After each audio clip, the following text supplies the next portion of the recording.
मुझे ऐसा लगा कि उसने तुम्हें गुमराह किया।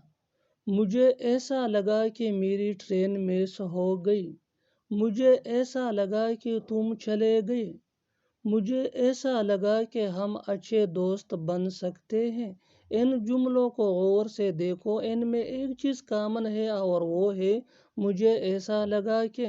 इसके लिए आपको यूज़ करना होगा इंग्लिश में it occur to me that.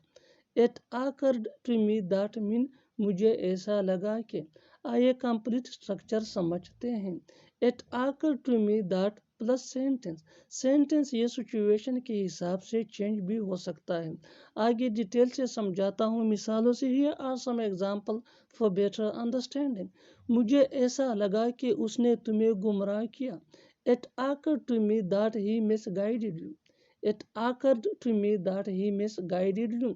मुझे ऐसा लगा कि मेरी ट्रेन मिस हो गई। It occurred to me that I missed my train. It occurred to me that I missed my train. मुझे ऐसा लगा कि तुम चले गए। It occurred to me that you left. It occurred to me that you left.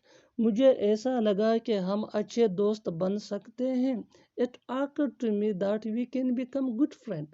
It occurred to me that we can become good friend. और आखिर में ये सेंटेंस आपके लिए कमेंट सेशन में इसका जवाब ज़रूर देना। मुझे ऐसा लगा कि तुम समझ सकते हो।